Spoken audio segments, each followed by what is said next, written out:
Could you survive 24 hours in the ocean if the Megalodon was still alive?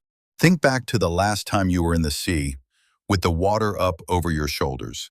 That warm, shallow water felt calm and safe and completely ordinary. But 3 million years ago, that exact water was the hunting ground of the largest predator that ever lived. Not a whale, not a great white shark, something far, far bigger than either.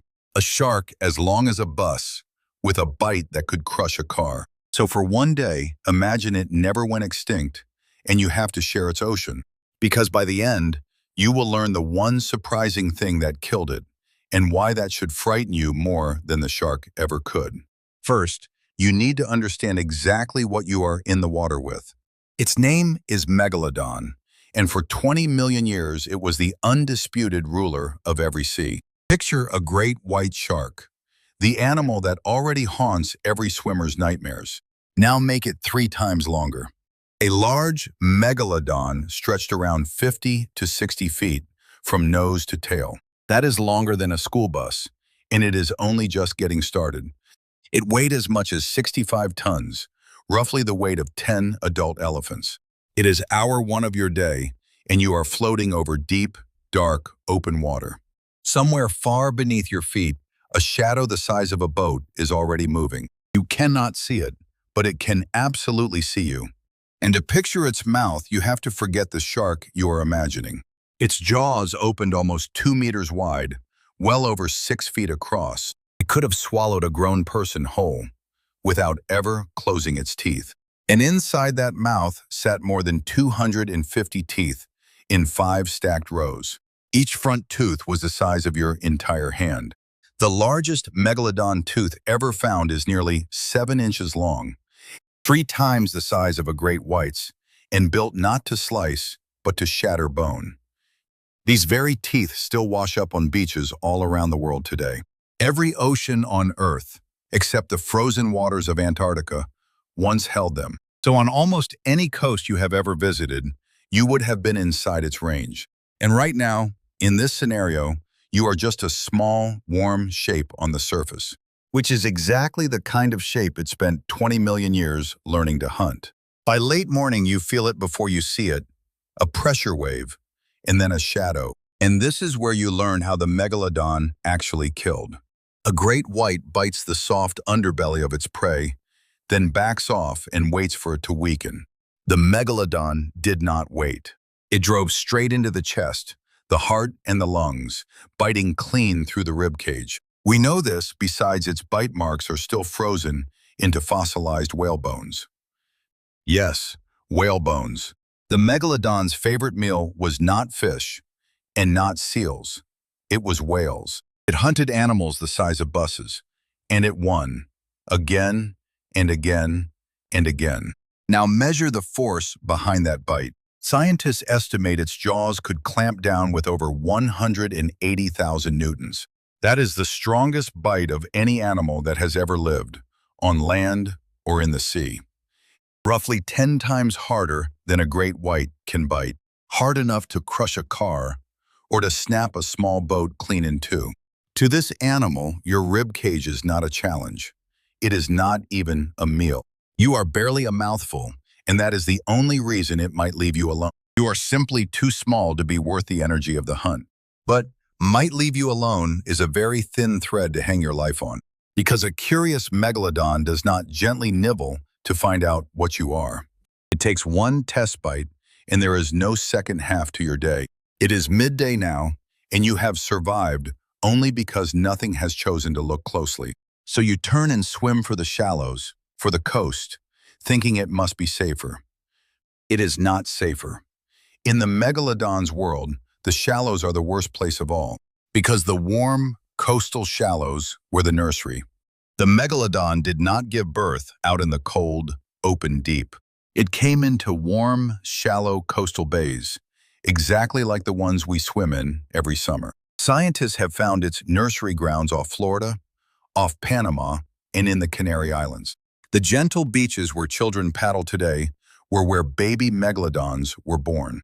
And baby is completely the wrong word for what you would meet there. A newborn megalodon was already over 2 meters long, bigger than a grown man.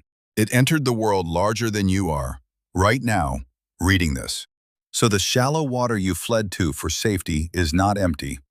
It is a nursery full of them. Young, fast, endlessly hungry, and learning to hunt on anything that moves. It is afternoon, and you are standing waist deep, afraid to go deeper and afraid to stay. Every dark shape is a threat. Every wave could be hiding a fin. This is the ocean the Megalodon built, from the deep trenches to the sunlit shore. No safe depth, no safe shore. In its ocean, the water itself is the trap, and you are always standing in it. And by now, you already understand the honest answer to our question. You could not survive a single day in this sea. Almost nothing your size could. In the Megalodon's ocean, a human being is not a swimmer. You are a slow, soft, easy shape. And as the sun drops and the water turns to black, you lose the one sense keeping you alive. You can no longer see what is rising up from beneath you. But here, at your darkest moment, the whole story suddenly turns. Because there is a reason you can float in the real ocean tonight and feel completely safe. The Megalodon is gone. Truly and permanently gone. And yet, millions of people today are convinced that it is still out there. The rumor says it survived, hiding in the deepest place on Earth, the Mariana Trench. It is a thrilling idea. It is also completely, provably impossible. And the science shows you exactly why in 4 simple steps. First, food. The deep trench is a cold, black desert, home to almost nothing but tiny drifting scraps. It could not feed one megalodon, let alone the hundreds of species needs to survive. Second, evidence. A predator that bites through whales would leave a trail of maimed and shattered animals behind it. Yet not one creature has ever been found with a bite wound that size. Not a single one. Third, its own body. A shark's skeleton is not made of bone.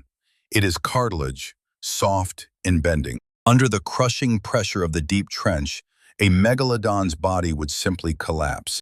It was a creature of warm, bright, shallow seas. The deep would kill it as surely as it would kill you.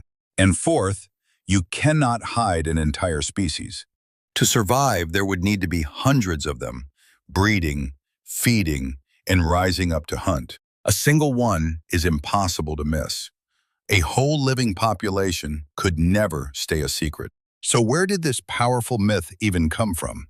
In the year 2013, a television documentary claimed the Megalodon was alive. It was watched by millions of people and presented to them as real science. But every photograph in it was faked. Every piece of footage was staged. And the scientists speaking on screen were paid actors, simply reading their lines. There is no Megalodon in the trench. There is no Megalodon anywhere on Earth. The most fearsome hunter in the history of the planet is genuinely gone. And how it died is the real story. So, could you survive 24 hours in the Megalodon's ocean? Let us be honest about what surviving that single day would truly have demanded. You would need to never swim in the deep water, where it cruised and hunted. And you would need to never enter the warm shallows, where it was born and raised, which leaves you, in its ocean, with absolutely nowhere left to go. You would need to be too small to notice, and lucky enough to stay unnoticed. For a full 24 hours, on pure chance, inside the territory of a perfect predator. Almost no one, and almost nothing your size, would ever last that day. And yet, here you are, safe, dry, and free to swim again this very summer. Because the one enemy you could never beat is the same one that finally beat the Megalodon. It was not a bigger shark. It was not a hunter at all. Around 3.5 million years ago, the Earth's oceans began to cool. The warm, shallow seas it lived and bred in slowly started to shrink and disappear. And the great whales it fed on migrated away into cold water it simply could not follow. Its world grew colder and emptier and smaller until there was no ocean left for it at all. The strongest bite in the entire history of life was beaten by nothing more than the cold. So here is the truth the Megalodon leaves behind for you. The deadliest predator that ever lived did not fall to a stronger monster. It fell to a changing planet, to cooling water, and a slowly vanishing meal. All that size, all that power, all those teeth meant nothing once the ocean itself changed. Its story is written in 7-inch teeth, scattered on beaches all over the world. And every single one of them is telling you the same thing. That no predator, however perfect, is ever bigger than the world that feeds it. The Megalodon ruled the oceans for 20 million years, and then it was simply gone. So the next time you wade out into the warm, shallow water and feel how calm and safe and ordinary it all is, remember that this exact water once belonged to a 60-foot giant of teeth and muscle. It vanished, not because anything defeated it, but because its whole world quietly disappeared. And you get to float here in the silence it left behind, spared by the very ocean that never once spared it.